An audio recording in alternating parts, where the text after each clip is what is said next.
Now, question number 10.14. Write the structure of the major organic product in each of the following reaction. These are 8 chemical reactions. पहले वाले reaction को अगर ध्यान से देखो तो अल्काइल हैलाइड सब्स्टिट्यूट है और रिएक्शन करा रखा है सोडियम आयोडाइड से इन प्रेजेंस ऑफ एसीटोन और हीट, मतलब हैलोजन एक्सचेंज की बात कर रहे हैं. हैलोजन एक्सचेंज जो रिएक्शन है वो रिएक्शन है फ्रैंकस्टीन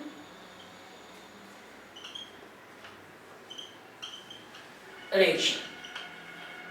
इस वाले केस में हम हैलोजन का एक्सचेंज करते हैं SN2 रिएक्शन के द्वारा. मतलब अगर कंपाउंड अल्काइल क्लोराइड हो या अल्काइल ब्रोमाइड हो, उस पर्टिकुलर रिएक्शन अगर मैं सोडियम आयोडाइड से कराता हूँ इन प्रेजेंस ऑफ एसीटोन और हीट, तो हैलोजन एक्सचेंज मतलब CH3 CH2 CH2 Cl और I एक स्ट्रॉन्ग न्यूक्लियोफाइल की तरह यहाँ अटैक करता है और इस हैलोजन को निकाल लेता है और यहाँ फाइनल मिल जाता है CH3 CH2 CH2 I. This halogen exchange reaction is called as Frankston reaction. अगर सेकंड वाले क्वेश्चन को देखें, ठीक है, टर्सरी ब्यूटाइल ब्रोमाइड, मतलब एक कार्बन पे 3 CH3 अटैच है और यहाँ पे है Br. एक कार्बन पे 3 CH3 अटैच है और एक है Br, मतलब टर्सरी ब्यूटाइल ब्रोमाइड का रिएक्शन इन्होंने करा रखा है KOH के साथ इन प्रेजेंस ऑफ इथेनॉल, मतलब इथेनॉल KOH और साथ में हीटिंग. तो ये अल्कोहल है और साथ में बेस मौजूद है. हीटिंग से एसिडिक हाइड्रोजन को निकालकर वाटर और इथॉक्साइड बना लेते हैं और ये इथॉक्साइड एक स्ट्रॉन्ग बेस है. मतलब हमें रिएक्शन सोचना है E2 रिएक्शन और E2 रिएक्शन में अल्काइल हैलाइड E2 रिएक्शन में अल्काइल हैलाइड बेस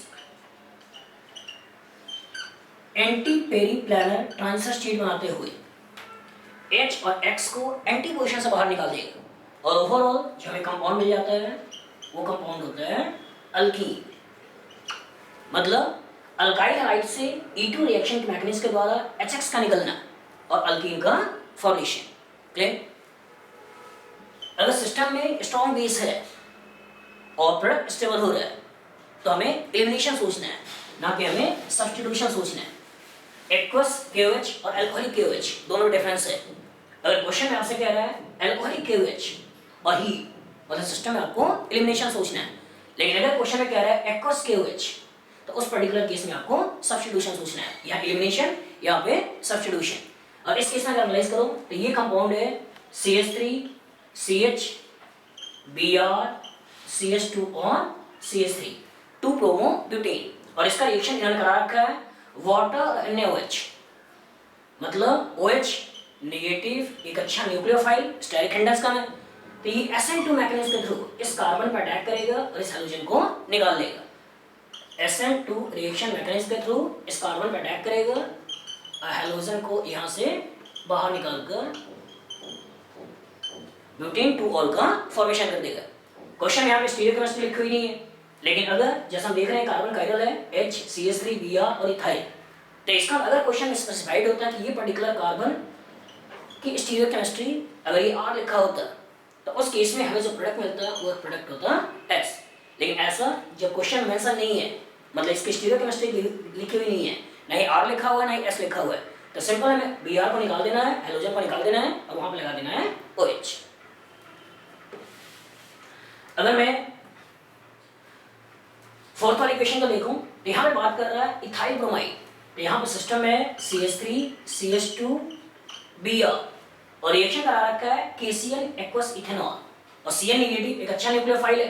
तो ये Cl नेगेटिव बैक साइड से इस कार्बन के ऊपर अटैक करेगा और यहाँ भी हैलोजन निकल जाएगा और रिएक्शन के मैकेनिज्म यहाँ भी होगी SN2, क्योंकि ये एक स्ट्रॉन्ग न्यूक्लियोफाइल और स्ट्रॉन्ग न्यूक्लियोफाइल के बैक साइड से अटैक Br का निकलना और ओवरऑल जो कंपाउंड बन जाएगा CH3 CH2 Cl, मतलब प्रोपेन नाइट्राइल का फॉर्मेशन हो जाएगा. रिएक्शन के मैकेनिज्म इंपॉर्टेंट है, मैकेनिज्म होगी SN2 वन स्टेप प्रोसेस.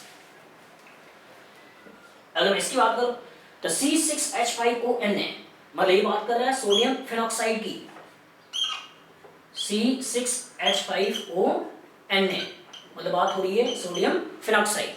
तो सिस्टम में सोडियम फिनॉक्साइड है और इथाइल क्लोराइड है, इथाइल क्लोराइड है। तो इसने एक न्यूक्लियोफाइल की तरह यहाँ अटैक किया और ये हैलोजन सिस्टम से निकल गया और यहाँ से आपने बना लिया, वो बना लिया ईथर, CH2CH3। रिएक्शन का मैकेनिज्म यहाँ भी अगेन SN2, मतलब एल्कोक्साइड अल्काइल हैलाइड के ऊपर केमिकल रिएक्शन करके ईथर एज अ प्रोडक्ट बना रहा है। ये जो रिएक्शन होगा वो होगा Williamson ether synthesis, Williamson ether synthesis. मतलब SN2 रिएक्शन के द्वारा किसी एल्कोक्साइड का अल्काइल हैलाइड के ऊपर केमिकल रिएक्शन करके ईथर का फॉर्मेशन, इस रिएक्शन को बोलते हैं विलियमसन ईथर सिंथेसिस। एक अच्छा मेथड होता है किसी भी ईथर का फॉर्मेशन के लिए। इसमें अगर अल्काइल हैलाइड के पास स्टेरिक हिंडनेस कम है तो ये एक अच्छे न्यूक्लियोफाइल की तरह यहाँ पर अटैक करके ईथर का फॉर्मेशन कर देता है। अगर इस वाले क्वेश्चन में देखो तो आपको दिया हुआ है प्रोपेनॉल, मतलब 3 कार्बन का अल्कोहल है, 3 कार्बन का अल्कोहल है और इसका रिएक्शन उन्होंने करा रखा है SOCl2। मतलब अगर SOCl2 को एक्सपेंड करूं तो ये कुछ ऐसा होगा। तो सबसे पहले यहाँ से HCl निकल जाता है और HCl निकलने के बाद हमें मिल जाता है CH3 CH2 CH2O SOCl। अब इस पर्टिकुलर के रेजोनेंस के कारण यहाँ पे बहुत ज़्यादा पार्शियल पॉजिटिव चार्ज होता है और इस कार्बन में बहुत ज़्यादा पार्शियल पॉजिटिव चार्ज है क्योंकि यहाँ पे पॉजिटिव चार्ज बनेगा जब रेजोनेंस बनाए तो यहाँ पार्शियल पॉजिटिव चार्ज होता है। तो एक केस में हम इसका रेजोनेटिंग स्ट्रक्चर लिख लें और दूसरा ACl लिविंग ग्रुप के रूप में निकल जाए और डायरेक्ट इसके ऊपर अटैक हो जाए और ये पर्टिकुलर बॉन्ड टूट जाए। तो ये सारा काम एक स्टेप प्रोसेस में होता है, मतलब सल्फर डाइऑक्साइड का बाहर निकलना, हैलोजन का इसके ऊपर अटैक करना और अल्काइल हैलाइड का फॉर्मेशन हो जाना, अल्काइल हैलाइड का फॉर्मेशन कर देना। मतलब अगर अल्कोहल को अल्काइल हैलाइड में कन्वर्ट करना है तो सबसे अच्छा तरीका ये है कि हम उसका रिएक्शन SOCl2 से करा दें, थायमिल क्लोराइड से करा दें, थायमिल क्लोराइड से करा दें। ये अच्छा मेथड इसलिए माना जाता है क्योंकि इसमें जो by product sulphur dioxide gas है, इसमें by product sulphur dioxide gas है जो सिस्टम से आसानी से एस्केप हो जाती है और फाइनली जो हमें मिलता है वो होता है अल्काइल क्लोराइड। तो अल्कोहल को अगर अल्काइल क्लोराइड में कन्वर्ट करना हो तो सबसे अच्छा तरीका है कि उसका केमिकल रिएक्शन SOCl2 से करा दें। अगर इस वाले केस में एनालाइज करो तो अल्कीन का रिएक्शन HBr के साथ हो रहा है इन प्रेजेंस ऑफ पेरोक्साइड, मतलब रिएक्शन की बात कर रहा है एंटी मार्कोनी कर्व। मतलब ये पेरोक्साइड मान लो मैंने ले लिया PHCO twice O2 benzoyl peroxide. तो इसका सबसे पहले ये बेंजोइल पेरोक्साइड ब्रेक होता है होमोलिटिकली ब्रेक होकर ये बना लेता है ये फ्री रेडिकल। यहाँ से भी ब्रेकिंग हो जाती है। ब्रेकिंग होने के बाद 2 मॉलिक्यूल कार्बन डाइऑक्साइड और 2 मॉलिक्यूल पीएच फ्री रेडिकल का फॉर्मेशन हो जाता है। ये पीएच फ्री रेडिकल HBr के ऊपर अटैक करते हैं और यहाँ से ये बेंजीन के रूप में निकल जाता है और यहाँ हमें मिल जाता है Br फ्री रेडिकल। ये Br फ्री रेडिकल अल्कीन के ऊपर अटैक करती है, ये Br फ्री रेडिकल अल्कीन के ऊपर अटैक करती है। 2 पॉसिबिलिटी हो सकती है कि हम इस पर्टिकुलर बॉन्ड को तोड़कर Br को यहाँ अटैच कर दें और ये फ्री रेडिकल बना ले, या दूसरी पॉसिबिलिटी Br का अटैचमेंट यहाँ कर दें और ये फ्री रेडिकल बना ले। तो अगर मैं ये फ्री रेडिकल बनाऊंगा तो 2 और 2 4 हाइड्रोजन कंजुगेशन मिलेंगे, क्लियर। लेकिन अगर मैंने यहाँ पे फ्री रेडिकल बनाया और यहाँ से केवल एक हाइड्रोजन कंजुगेशन, तो इसलिए ज़्यादा स्टैंडर्ड इंटरमीडिएट के बेसिस पे Br को हम यहाँ अटैच करते हैं और इस इंटरमीडिएट का फॉर्मेशन कर लेते हैं और सिस्टम को स्टेबल होना है। तो ये जो बेंजीन निकल रहा है इस बेंजीन से फिर से वो H फ्री रेडिकल को गेन करके CH3 CH2 CH2 CH2 Br का फॉर्मेशन कर लेता है।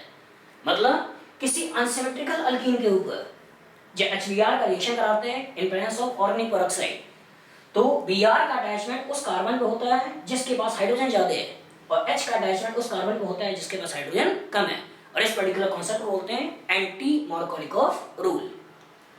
लेकिन इस पर्टिकुलर केस में देखें, जो सिस्टम में परऑक्साइड ना हो तो उस केस में हम देखते हैं मार्कोनिकॉफ रूल। जैसे इसकी बात करें तो यहाँ पे CH3 CH double bond C CH3 और CH3 अल्कीन अनसिमेट्रिकल है और रिएक्शन करा रहे हैं HBr का। तो ये अल्कीन का इलेक्ट्रॉन इस H+ के ऊपर अटैक करे तो दो पॉसिबिलिटी हो सकती है कि एक बार कार्बोकेटाइन यहाँ बना लें या कार्बोकेटाइन यहाँ बना दें। तो यहाँ पे जब कार्बोकेटाइन बनाते हैं यहाँ पे H को जोड़कर तो 3 3 6 और 2 8 हाइपर कंजुगेशन होगा। लेकिन अगर मैंने यहाँ पे कार्बोकेटाइन बनाया यहाँ पे H को जोड़कर तो केवल 4 हाइपर कंजुगेशन होगा। तो ये कार्बोकेटाइन ज़्यादा स्टेबल होता है, इसलिए इसके फॉर्मेशन की बात सोचते हैं। और ओवरऑल H यहाँ जोड़ने के बाद इस कार्बोकेटाइन का फॉर्मेशन कर दिया। अब ये जो Br निकल रहा है ये Br न्यूक्लियोफाइल की तरह यहाँ अटैक कर ले और फाइनली हमें मिल जाए CH3 CH2 C CH3 CH3 और Br। मतलब किसी अनसिमेट्रिकल अल्कीन के ऊपर जब कोई अनसिमेट्रिकल रिएजेंट HBr हो, HCl हो, HI हो, वाटर हो, अल्कोहल हो, किसी अनसिमेट्रिकल अल्कीन के ऊपर जब कोई अनसिमेट्रिकल रिएजेंट का अटैक करता है तो पॉजिटिव पार्ट वहाँ अटैच होता है जहाँ पे हाइड्रोजन ज़्यादा हैं और नेगेटिव पार्ट वहाँ पे अटैच होता है जहाँ पे हाइड्रोजन कम है। इस पर्टिकुलर रूल को बोला जाता है मार्कोनिकॉफ रूल। तो यहाँ पे बेस्ड है Markovnikov rule. Markovnikov rule is based on the stability of carbocation. लेकिन पेरोक्साइड के ब्रांच में जब मैंने बात किया था वो बात किया था फ्री रेडिकल। तो इसी में अगर हमने रिएक्शन को अपोजिट देखा तो उसको एक्सप्लेन करने के लिए बात करते हैं खरास इफेक्ट या anti Markovnikov rule. Anti Markovnikov rule is used only for HBr in presence of organic peroxide. लेकिन मार्कोनिकॉफ रूल जनरल है। तो एंटी मार्कोनिकॉफ के लिए हम बात करते हैं फ्री रेडिकल की स्टेबिलिटी और मार्कोनिकॉफ के लिए बात करते हैं हम कार्बोकेटाइन की स्टेबिलिटी।